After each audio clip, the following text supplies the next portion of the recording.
പരിശുദ്ധ പരമദ്വീപികാരുണ്യത്തിന് നേരവും ആരാധനയും സ്തുതിയും പുകഴ്ചയുണ്ടായിരിക്കട്ടെ. പരിശുദ്ധ പരമദ്വീപികാരുണ്യത്തിന് നേരവും ആരാധനയും സ്തുതിയും പുകഴ്ചയുണ്ടായിരിക്കട്ടെ. പരിശുദ്ധ പരമദ്വീപികാരുണ്യത്തിന് നേരവും ആരാധനയും സ്തുതിയും പുകഴ്ചയുണ്ടായിരിക്കട്ടെ.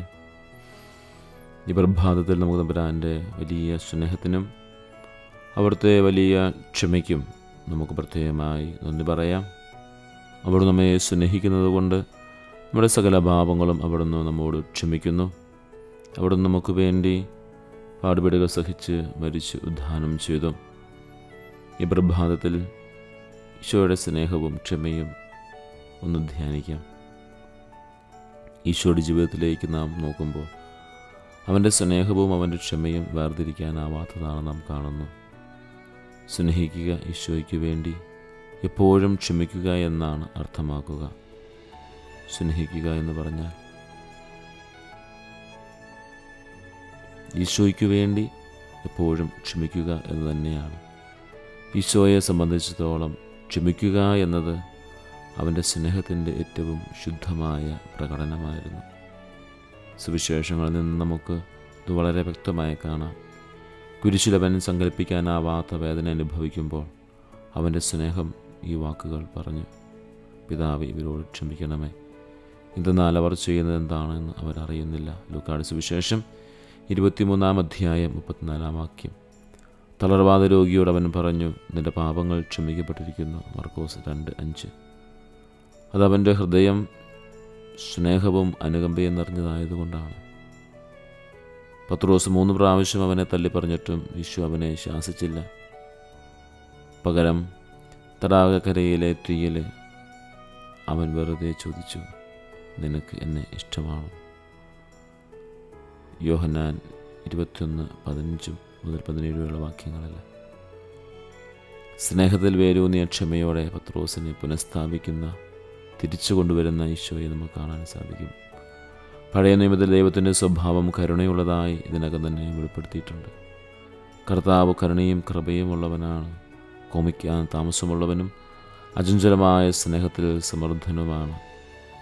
സങ്കീർത്തനം 103:8. ഇത് ഈശോയിൽ അതിൻ്റെ പൂർണ്ണത നിവൃത്തി കണ്ടെത്തുന്നുണ്ട്. അതിനാൽ ഈശോയുടെ സ്നേഹം ഒരു നിഷ്ക്രിയമായ വികാരമല്ല, അത് സജീവമാണ്, ക്ഷമിക്കുന്നതാണ്, സൗഖ്യമാക്കുന്നതാണ്, പുനഃസ്ഥാപിക്കുന്നതാണ്. അവൻ സ്നേഹിക്കുമ്പോൾ അവൻ ക്ഷമിക്കുന്നു, അവൻ ക്ഷമിക്കുമ്പോൾ അവൻ സ്നേഹിക്കുന്നു. അതുപോലെ ചെയ്യാൻ അവൻ നമ്മെ വിളിക്കുകയും ചെയ്യുന്നു. സ്നേഹിക്കുന്നുവെങ്കിൽ നീ ക്ഷമിക്കണം, ക്ഷമിക്കുന്നുവെങ്കിൽ നീ സ്നേഹിക്കണം. നിങ്ങളുടെ ശത്രുക്കളെ സ്നേഹിക്കുക, നിങ്ങളെ വേദനിപ്പിച്ചവരോട് ക്ഷമിക്കുക. മത്തായി 5:44. ലൂക്കായുടെ സുവിശേഷം 6-ാം അധ്യായം 27-ാം വാക്യത്തിൽ നാം കാണുന്നു,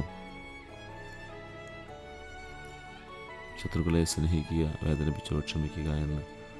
മത്തായി 18:22 കാണുന്നു, 70 തവണ, 7 പ്രാവശ്യം അല്ല, 70 തവണ നീ ക്ഷമിക്കണം. ഈശോയിനോട് ക്ഷമിക്കുമ്പോൾ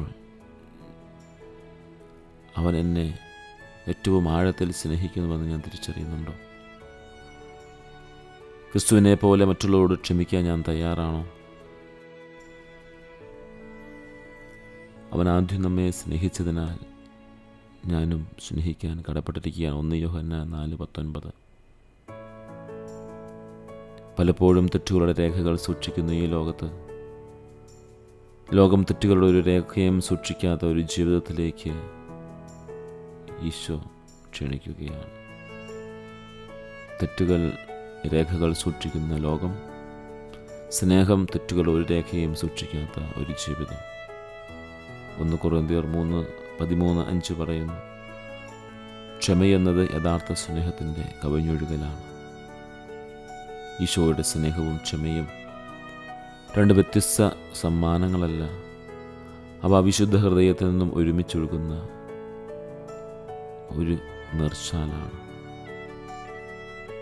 ക്ഷമിക്കുന്നുണ്ടെങ്കിൽ നീ അവനെ സ്നേഹിക്കും, സ്നേഹിക്കുന്നുവെങ്കിൽ നീ അവനോട് ക്ഷമിക്കും. സ്നേഹത്തിൻ്റെയും ക്ഷമയുടെയും പാഠങ്ങൾ ഈശോ നമ്മെ നല്ലതുപോലെ കാൽവരി കുരിശിന്മേൽ പഠിപ്പിച്ച് സ്നേഹത്തിൻ്റെ പാഠവും ക്ഷമയുടെ പാഠവും ഒരുമിച്ച് പോകുന്നതാണ്. പരിശുദ്ധ പരമദിവ്യകാരുണ്യത്തിന് നേരവും ആരാധനയും സ്തുതിയും പുകഴ്ചയും ഉണ്ടായിരിക്കട്ടെ. പരിശുദ്ധ പരമദിവ്യകാരുണ്യത്തിന് നേരവും ആരാധനയും സ്തുതിയും പുകഴ്ചയും ഉണ്ടായിരിക്കട്ടെ. പരിശുദ്ധ പരമദിവ്യകാരുണ്യത്തിന് നേരവും ആരാധനയും സ്തുതിയും പുകഴ്ചയും ഉണ്ടായിരിക്കട്ടെ.